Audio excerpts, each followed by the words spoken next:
Dr. Jessica B. Harris. Welcome to Birmingham and welcome to Biscuits and Jam. Well, thank you. It's breakfast time, I guess, if it's Biscuits and Jam, or is it tea time?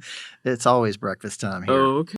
at Biscuits and Jam. It's great to have you here. Thank you. It's lovely to be here. It is a real honor. Get over that. Well, I don't think I will, but you have been writing for us for a number of years now, and you've done a column called The Welcome Table. Mm-hmm. That was also the name of a book of yours, and I think a radio show. You've had other things. The radio show is called My Welcome Table. Okay, Yeah. okay. But it's a lovely name, and I'm just wondering what that name means to you. Oh, now you were playing with me because I know you got to know. It's an old church song, and it you truly don't want me to sing, but I will try. I'm going to sit at the welcome table. I'm going to sit at the welcome table, by and by or something. Anyhow, the idea is the welcome table is the table at which all are welcome. All are invited to partake. And so that's why I love the idea of it.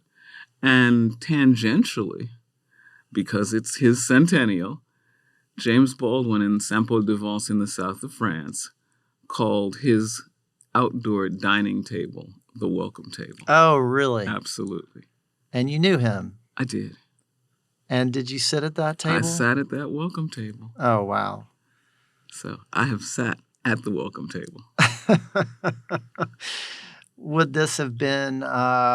Give me a year. Give me a. Oh, it would have been in the 1970s. Yeah. Wow. So I certainly didn't know that story, so I love knowing that, and I love that we're continuing it with your column. Yeah, no, I like the idea because I think it's particularly appropriate at this point in time that we have places where all are welcome to the table. Absolutely. And so y'all come on down to my welcome table, kind of thing. Well, I want to ask you about some of the things that you write about in the column. A lot of what you talk about is the connection between Southern food and the food in other parts of the world. Mm-hmm.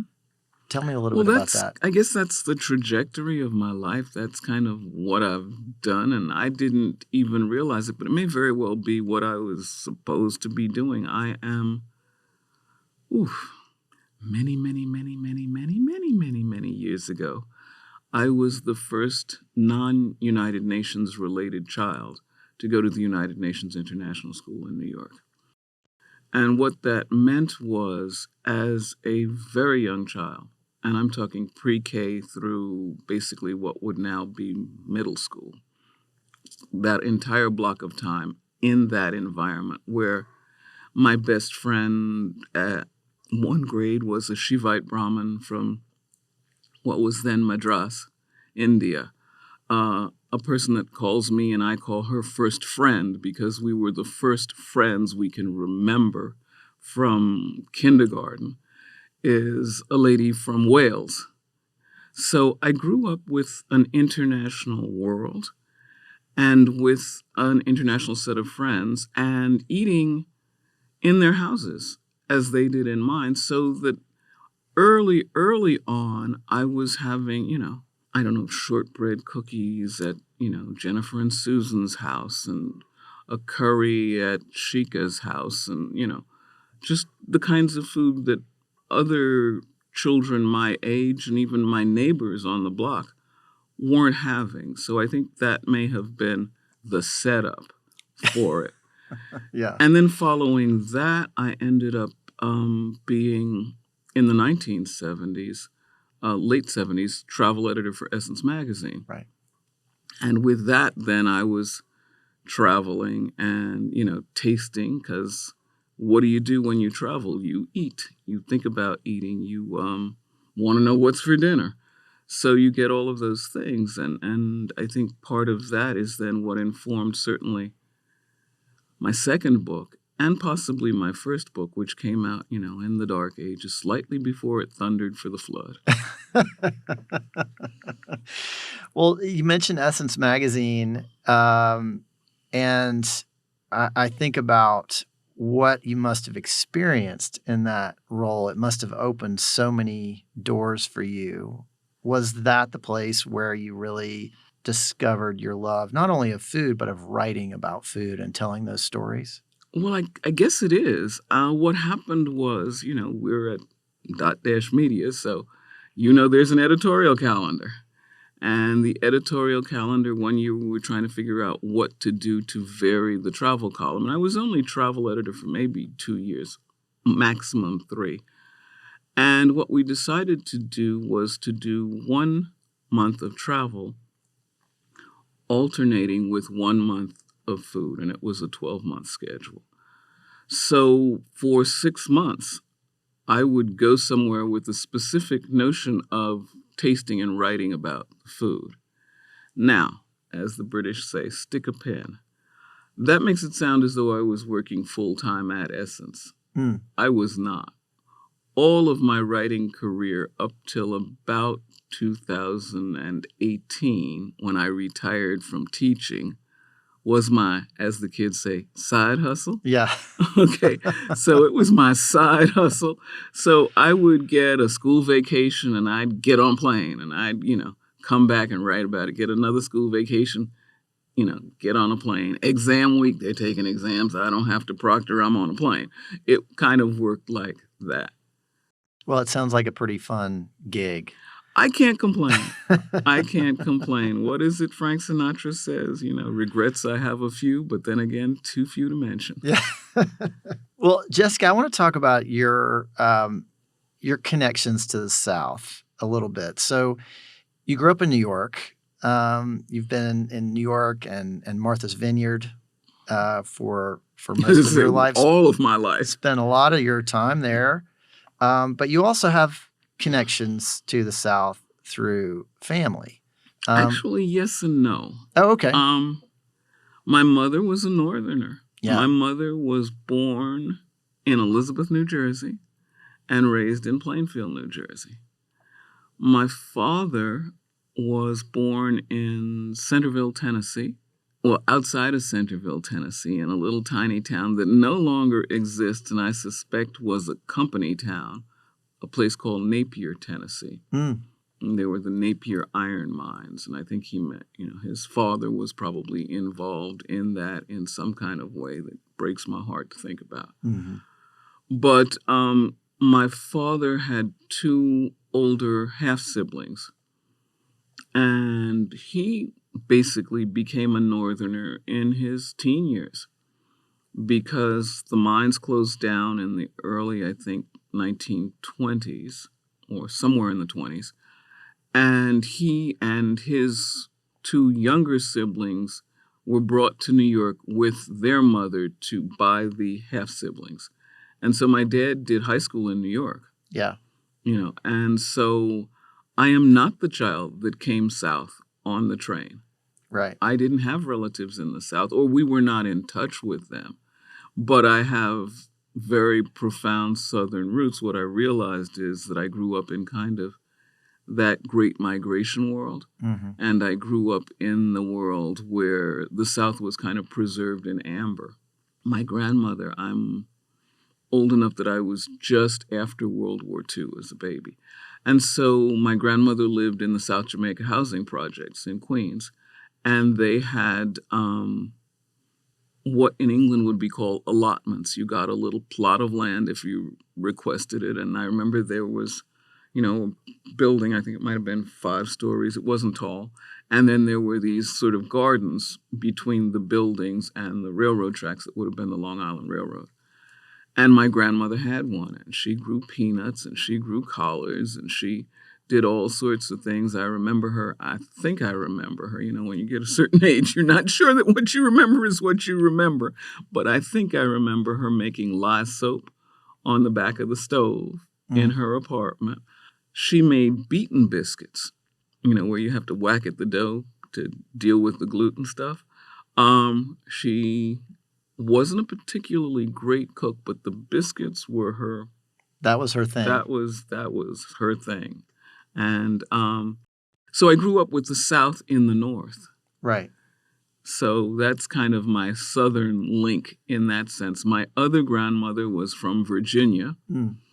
And in fact, I was just talking with Alisa, and we're going to do a thing on Virginia cooking. My mother's mother was from Roanoke.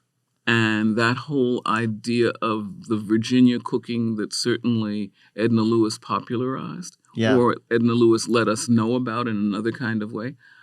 I was looking through Ms. Lewis's cookbook, and it was like, oh my Lord, my mother made that. My mother made that. My mother made. So Wow. it's very kind of interesting, as the French would say, déclic, a click that I am seeing that. Well, I love that I'm finding out about this column in real time as we sit here. Yeah, so it sounds great. It's before real time because that article isn't even in yet.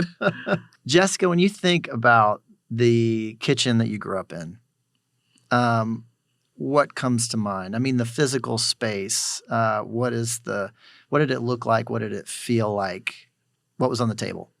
Oh, goodness. The very first kitchen that I grew up in, and this is from age under 6, because we moved when I was 6, had what was then called a breakfast nook.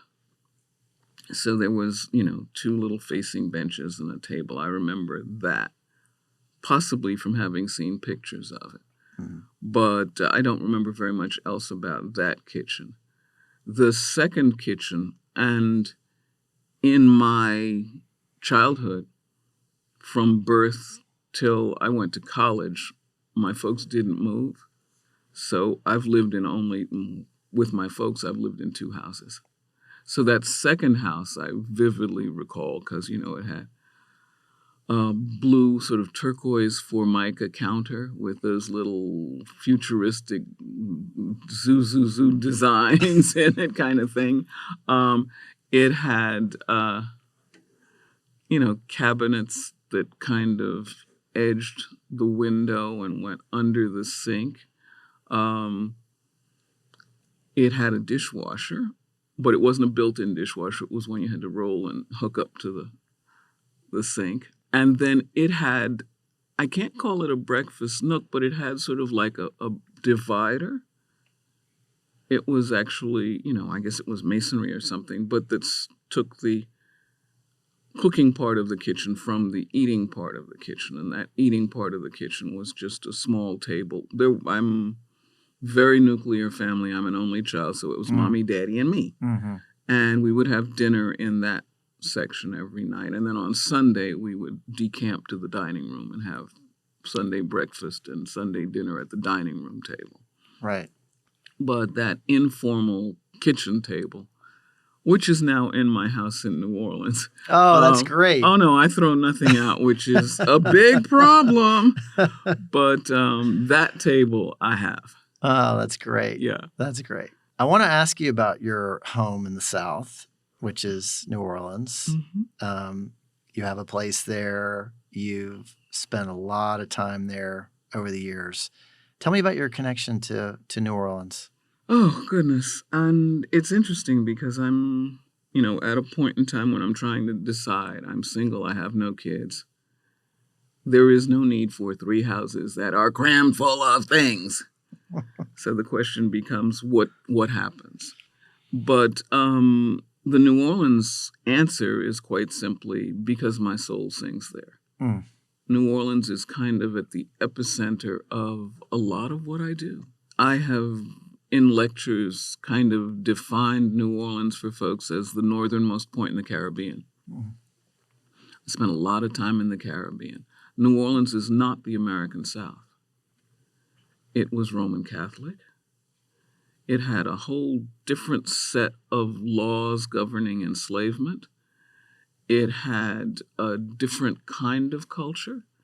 It was, we think of it as French, but it was Spanish for almost as long as it was French. In fact, when you go into the so-called French Quarter, what you're seeing are Spanish buildings.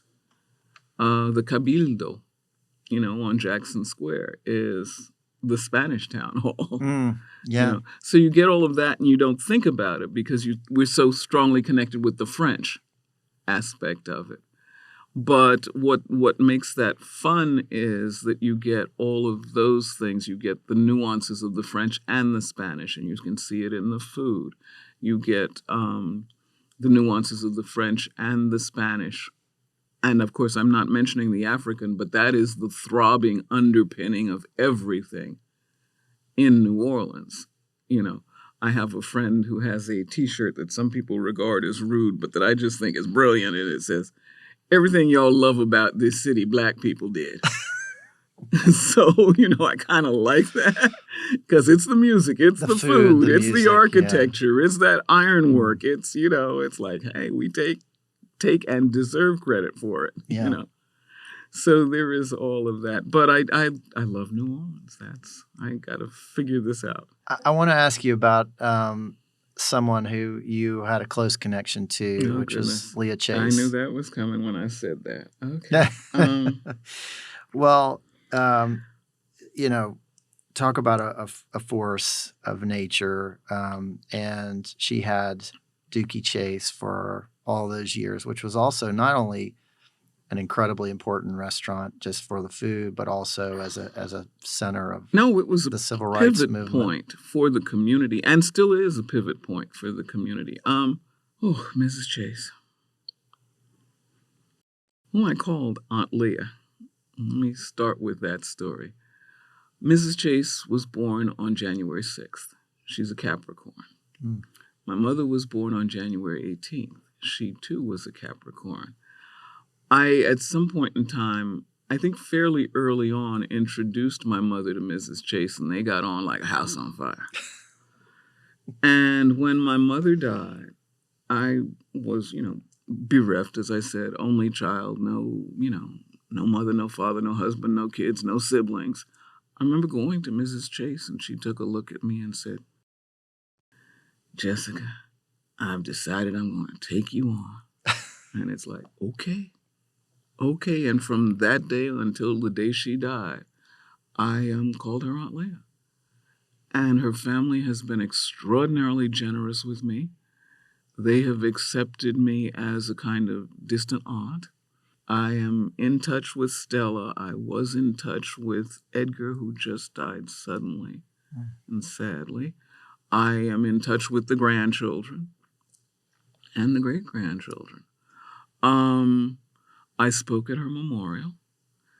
I was very honored by the family that when she was very ill and everybody knew what was going to happen, I was in town and they said, "Come on, Jessica, come on by. Come see Mama." And so there's that. I'm gonna take a deep breath now. But yeah. Yeah. Well, thank you for that memory. Jessica, with all the years that you've spent in New Orleans and all the places that you've been, and there are so many great ones, what are you drawn to when you are spending time there? What are the places that you... Oh, in New Orleans? Yes, in New Orleans. Well, I'm not in New Orleans if I haven't made a stop at Dookie Chase. So that's a must. Stop number one, yeah. Stop number one. I am actually going down there in probably 2.5 weeks. And I'm not sure because I'm only there for 2 nights. And I'm speaking one of those days. And I'm not sure how I'm going to fit it in, but I'm going to try to figure out something. It may be a drive-by on the way to the airport, but it's going to be something. So that's one. I have friends in New Orleans who have become family. So I make a point of trying to see them. My friend Patrick Dunn, who is the reason that I have a house in New Orleans. I could smack him. He used to have a shop in the Quarter called Lucullus, which was a culinary antique shop that was legendary, 610 Charter Street. And he has, not as many people think, closed Lucullus. He has simply moved Lucullus over to Kentucky Avenue in the Bywater, over by Bacchanal, if people know New Orleans. It's right near Bacchanal. And it is a workshop that has become basically like Alibaba's cave. It's his old warehouse. But, Patrick Dunn and Carrie Moody and Nathan Drews have such amazing taste that you open the door and you're sort of transported. And it's no longer something you can walk by on the street, but it's definitely a destination. So that's another must stop for me.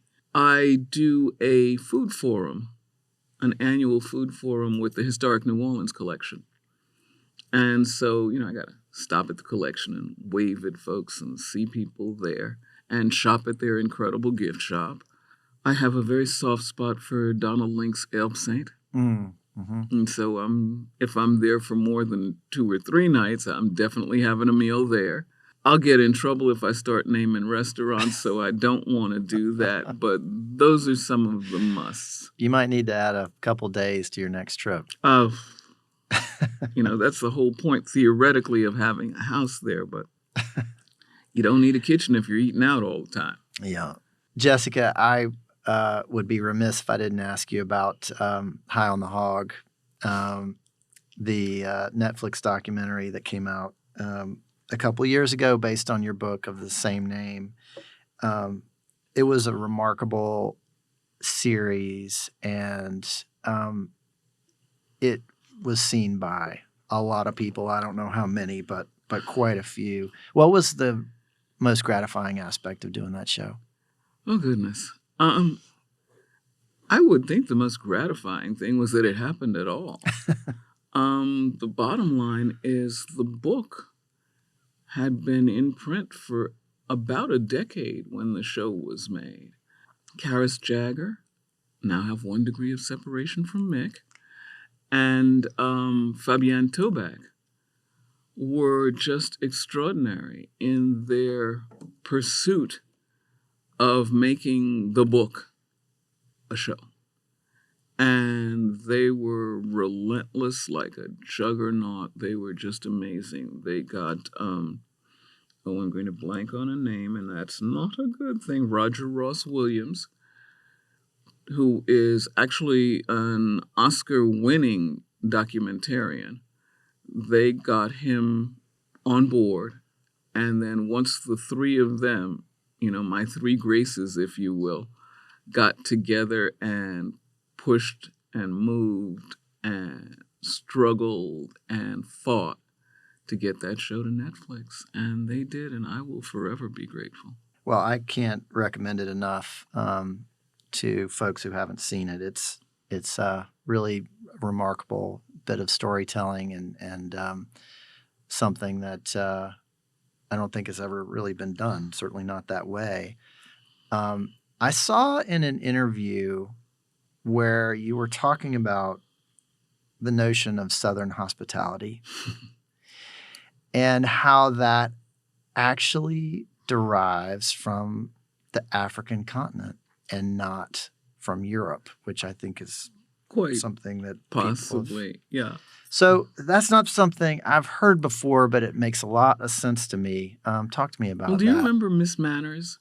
Sure. Okay, Miss Manners, I can't think of her name, and I'm sorry about that, but she was a kind of an etiquette coach, I think for the Washington Post, and she did a column, and it was called Miss Manners, but at some point she did a book called Star Spangled Manners. And I have to say, that notion is not original to me. That notion came from my reading of her book. And there is a quote in it that's, I'm paraphrasing horribly, but it basically is sort of like, and it is not to, Scarlett's mama that her manners can be attributed. It is to that person who raised her and who taught her, bad from good and how to behave. And that person was in a house that had any kind of pretense of gentility, a Black woman. And so I sometimes have been given in film and in lecturing to remind people of Gone with the Wind. And people go, Jessica, what? Gone with the Wind? Wow, oh, that's scary. But it was for many years. I don't think it is anymore. But it was one of the few notions of the American South, however wrong it was, that people had and general compass. Most Americans you could refer to Gone with the Wind. Oh yeah, I've seen that. But then when you remind them of Scarlett going to 12 Oaks for the barbecue, and Mammy is not letting her go until she has eaten something because, and I believe the quote is, "Don't you go over there and eat like a field hand." Okay, that's how manners were taught. The Black women who were in charge of raising all of the young white children are the ones who taught them manners and how to behave. And so that's what that comes from. Yeah. And I imagine that you've traveled all over Africa and you spent a lot of time there for that series. Actually, that was shot the High on the Hog, the first episode of Yeah. the first series. And please, I want to remind everybody there was a second series. Yes. So some people have just seen the first series and aren't aware that there's a second series. There won't be a third one. But the shoot in Africa lasted maybe 2.5 weeks, 3 weeks. It wasn't a prolonged thing. You know, it's a documentary, it's a docuseries, so it had to move. People were and again, I'm going to blank on names and I'm sorry about that, but the director was there on the ground early and he scouted, and then by the time the talent got there, and I was fortunate enough to be talent on that, you know, the shots were pretty much set up. Everybody knew what was happening and when it was happening, and it just sort of rolled smoothly. Yeah. Well, the sense of hospitality there was very powerful. Some of the meals that you sat down and had and the way that you were treated like family from the minute that you showed up, that really came through. Well, no, it was in the country of Benin, which is an extraordinary place to which I am somewhat connected. I have, as I said earlier, I have friends all over the world, but I have particular friends who I regard as family in Benin. And so when the decision came to shoot, it was where are we going to shoot? And I said, well, you know, people have seen certain parts, but Benin is a little sort of pie slice between Togo and Nigeria, and most people don't know Benin. But Benin was a place with an extraordinary impact in the slave trade, the transatlantic slave trade. And so that was how we shot in Benin, but it also got me close to my people. So that was lovely too. All right, Jessica, I want to ask you a few personal takes about cooking. And I've just got 3 quick ones for you. Okay, we can try. Okay, so what is a Southern food that you secretly or not so secretly dislike? I guess pig lips could come under that. You know, I'm not big on pig lips.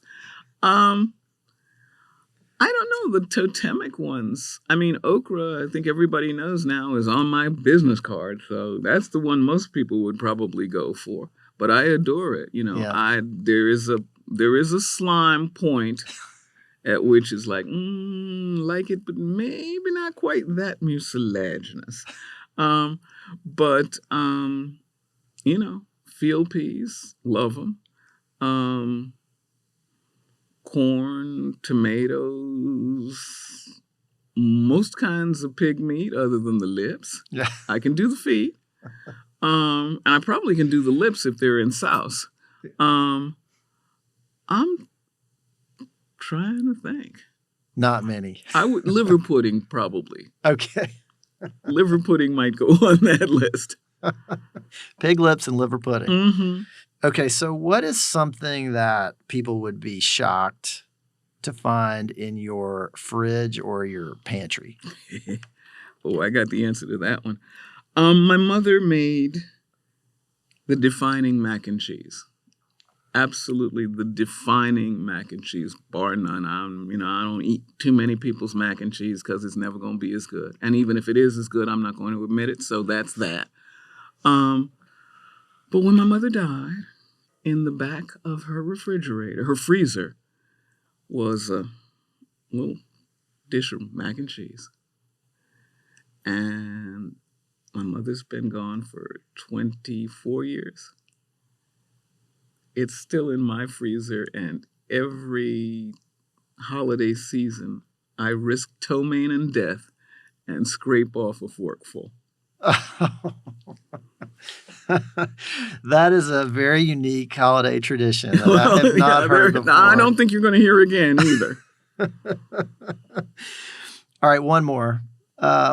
What is your most beloved piece of cooking equipment or utensil? You know, something that would be Oh, easy. the first thing to grab if there's a fire. Easy. My paternal grandmother's cast iron skillet. And it was, I mean, when my parents were married, and this is all a whole lot of parent stuff, but that's what I got. When my parents were married, she had no money. And so she gave my mother the thing that was most precious. And it is crusted on the outside. I don't even know what it is, but it is, you know, it's a relic. I don't cook very much with it anymore. But it's one of those things I would grab. That and the mac and cheese. Well, the mac and cheese I might have to let go, Yeah. but the skillet I would grab. That's great. Thank you. Mm-hmm. Jessica, you came to Birmingham about 25 years ago for one of the early meetings for the founding of the Southern Foodways Alliance. Mm-hmm. I'm just wondering, what did that gathering mean to you at the time? I am not sure it meant what it may have come to mean. Okay, let's back up just a little bit. People acknowledge the John Edgerton, the late, great John Edgerton, was probably the catalyst for the founding of the Southern Foodways Alliance. I am cranky girl on that one. And I have taken to telling people if John Edgerton was the father of the Southern Foodways Alliance, I was the midwife. Okay. Because I had met John T. Edge through, and it's a whole lot of names that are not at the immediate surface of my memory, but through someone who knew him from Ole Miss. And he was a grad student at that point in time. And she was like, and she was a cookbook person. She had worked for one of the publishers that did most of the community cookbooks. And she said, you know, you need to, you know, y'all need to talk to each other. He's this young grad student, blah, blah, blah, blah, blah. And I remember at some point inviting John T. to come to it was an American Institute of Wine and Food conference in Miami. And he came, I think he met Julia Child at that, and, you know, a whole lot of things, and began to sort of crystallize in many ways what these food things were. And I don't have the chronology, you know, uppermost in my mind. But the bottom line is, at the end of all of this, you know, we get to the conference that was actually called before the Southern Foodways Alliance was formed, and I don't have the years. And that conference was held in Oxford at Ole Miss. And was this with Edna Lewis? It was a conference that Edna Lewis, I don't remember if she attended or not, but there were, you know, sometimes people say when an idea is of a moment, it's in 3 or 4 different people's heads. So there were 3 or 4 different people trying to get Southern Foodways, and that wasn't the term we were using necessarily, or they were using, groups started. And Edna Lewis was certainly one of those. She had a group she was working on, and some other people did as well. And at that pre-SFA symposium, it was deemed that maybe these things should all come together and become one organization. We should stop trying to, you know, hair off in various different directions. And so that was the thing that then was the catalyst for the meeting in Birmingham. And after the meeting in Birmingham, when the organization was formed, then the following year, or the following whatever the time frame was the first meeting of the Southern Foodways Alliance. And I believe, I'm not positive, I may have given the keynote for that. I'm going to bet that you probably did. We can fact check that one. Yeah, we'll fact check it, because I'd like to know. If I didn't give it for that one, I gave it for the second one. So I know I gave one of those. Just a couple more things, Jessica.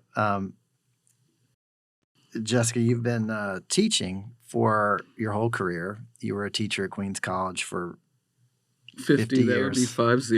Yep. That's a long time. And you've been a teacher in so many ways, through your writing and through your lectures and through your appearances and things like High on the Hog, through your magazine columns. And I'm wondering if there are recurring themes or lessons that have kind of been there from the start. I suspect yes. I would say that probably the bottom line might be there is a museum that is in existence, but that is morphing into a new existence called the Museum of Food and Drink. It's in New York City, but their motto has been "Food is culture." And I think that may be the thrumming underpinning of everything that I've done. Food is culture, and we know this. We just don't always pay attention to it. But food is culture. Food is also a connector. If you sit down to a meal with someone, you are doing several things. First of all, you're acknowledging that person's personhood. You are sharing something. And if you are a feeling, caring person, probably incapable of leaving that table without feeling some small form of connection to that person. It may just be you've bonded over the fact that, look, you eat rice. I eat rice too. You eat corn. I eat corn too. How do you cook corn? I do that. You that. But those are the things that connect us. And those are the things that, quite frankly, we need a heck of a lot more of in these days. Yes, we do. Jessica, I often end these interviews with a question, what does it mean to you to be Southern? And as someone who grew up in New York and has spent a lot of your time in the Northeast, I'm not sure how you'll respond to this, but I am wondering, what does your connection to the South mean to you? I am profoundly a New Yorker to the marrow of my bones. I am profoundly a New Yorker. However, I am equally profoundly a Southerner. I remember on one of my first trips south, and I didn't come south with a lot of baggage, which is interesting.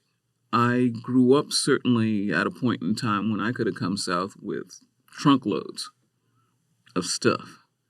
But I came to the South as a full-grown, way-grown adult woman when I came.